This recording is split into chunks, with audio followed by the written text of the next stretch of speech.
Dulu, iblis adalah makhluk yang sangat taat beribadah. Ia rajin sujud kepada Allah bersama para malaikat selama ribuan tahun. Namun ketika Nabi Adam diciptakan, Allah memerintahkan semua makhluk untuk sujud sebagai tanda penghormatan. Semua patuh, kecuali iblis. Aku lebih baik dari Adam. Aku diciptakan dari api, sedangkan dia dari tanah. Kesombongan itu membuat iblis diusir dari surga dan menjadi makhluk terkutuk.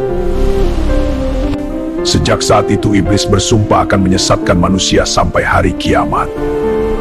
Inilah khutbah iblis yang menyentuh hati. Allah menyebutkan khutbah iblis yang sangat menyentuh tersebut di dalam surah Ibrahim ayat 22-23, yang artinya, setan berkata ketika urusan atau hisab telah diselesaikan, sesungguhnya Allah telah menjanjikan kepadamu janji yang benar, dan aku pun telah menjanjikan kepadamu, tetapi aku mengingkarinya. Tidak ada kekuasaan bagiku sedikit pun terhadapmu, kecuali aku sekedar menyerumu, lalu kamu mematuhi seruanku. Oleh karena itu, janganlah kamu mencercaku, tetapi cercalah dirimu sendiri. Aku tidak dapat menjadi penolongmu, dan kamu pun tidak dapat menjadi penolongku. Sesungguhnya aku tidak membenarkan perbuatanmu mempersekutukan aku dengan Allah sejak dahulu. Sesungguhnya orang-orang zalim akan mendapat siksaan yang sangat pedih.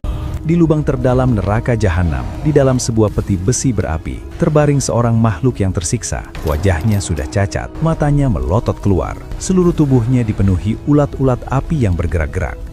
Dia ingin berteriak, tapi dari tenggorokannya tidak keluar suara. Yang keluar hanya asap mendidih. Siapa makhluk ini? Ini bukan orang lain.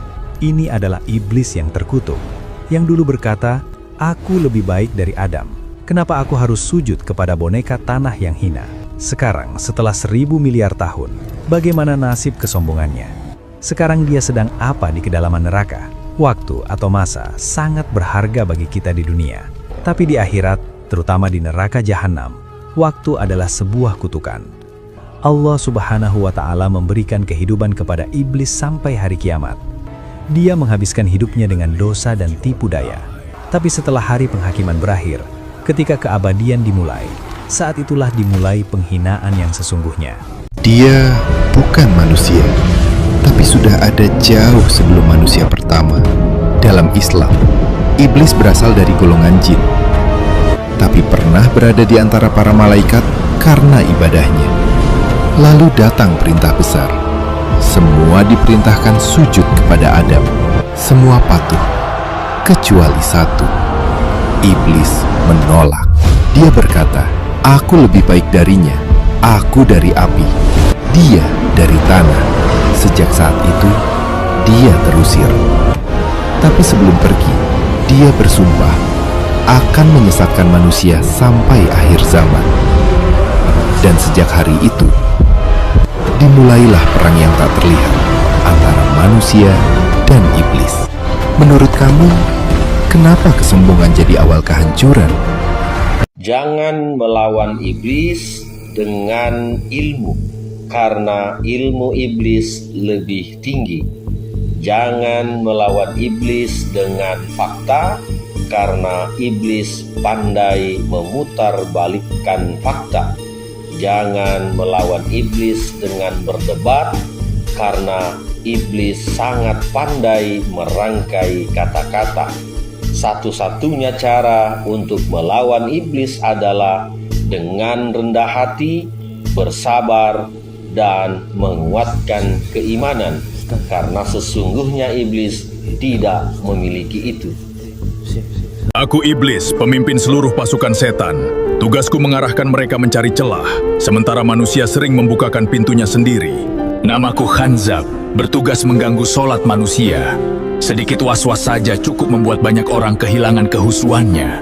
Aku Dasim, tugasku menyalakan pertengkaran dalam rumah tangga.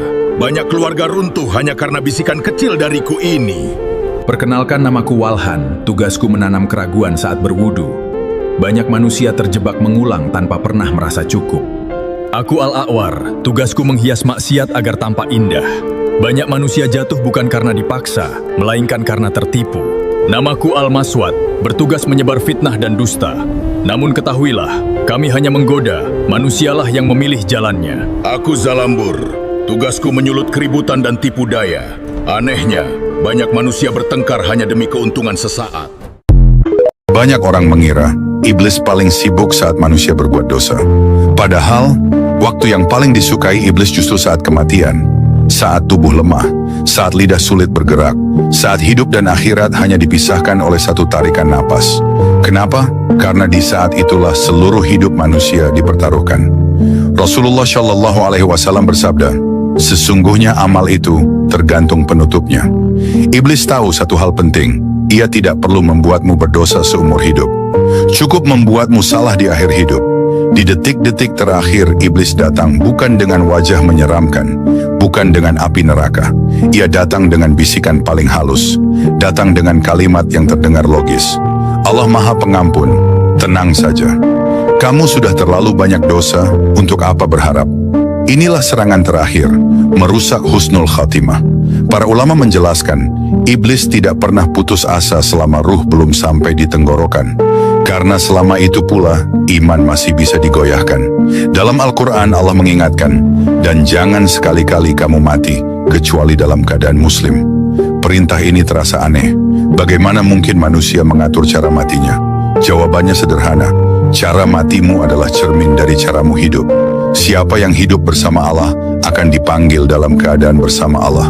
Siapa yang terbiasa menunda taubat akan kebingungan di detik terakhir. Karena saat sakaratul maut bukan ilmu yang berbicara, tapi kebiasaan hati. Itulah mengapa Rasulullah Shallallahu Alaihi Wasallam sering berdoa, Ya Allah, tetapkanlah hatiku di atas agamamu. Bayangkan, Nabi yang dijamin surga saja takut hatinya berbolak-balik.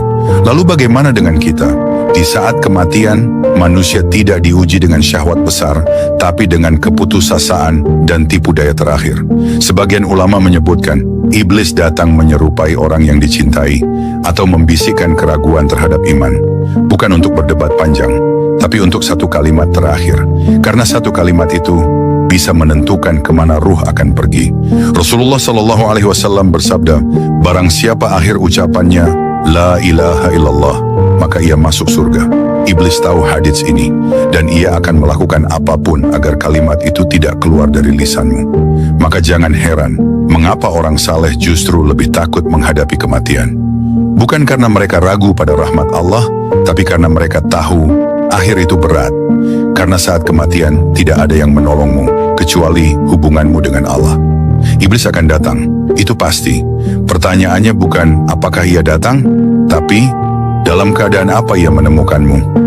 Tahukah kamu, ketika Nabi Adam dan Hawa menjadi saksi atas pencabutan nyawa iblis? Pada akhir zaman nanti, ketika iblis menyadari bahwa ajalnya telah tiba, ia berusaha melarikan diri ke berbagai penjuru langit dan bumi. Iblis mencoba naik ke langit untuk bersembunyi, tetapi semua pintu langit telah tertutup baginya. Ia tidak lagi diizinkan masuk setelah pembangkangannya kepada Allah. Kemudian iblis pergi ke dasar lautan, berharap tempat itu cukup tersembunyi dari pandangan malaikat. Namun malaikat Israel tetap menemukannya, karena tidak ada tempat di alam semesta ini yang mampu menyembunyikan makhluk dari kehendak Allah. Lalu iblis memanjat puncak-puncak gunung yang tinggi, berharap malaikat maut tidak dapat mencapainya. Namun sekali lagi Israel muncul di hadapannya. Akhirnya iblis tiba di tempat pertama kali ia diturunkan ke bumi. Di sana malaikat Zabaniyah telah menghadangnya dengan rantai-rantai dari neraka. Pada saat itu, bumi dikelilingi oleh para malaikat Zabaniyah yang akan menikam iblis dengan bebatuan dari neraka. Iblis pun merasakan siksa sakaratul maut yang begitu pedih dan menyakitkan. Ketika itu Allah memanggil Nabi Adam dan Hawa untuk menyaksikan kematian iblis. Nabi Adam pun berdoa kepada Allah, Ya Allah, sesungguhnya Engkau telah menyempurnakan nikmat-Mu kepada kami. Malaikat Israel pun mencabut nyawa iblis dengan cara yang sangat menyakitkan. Dikisahkan bahwa nyawa iblis dicabut secara perlahan-lahan sebagai balasan atas semua kejahatan dan kerusakan yang telah ia lakukan selama di dunia.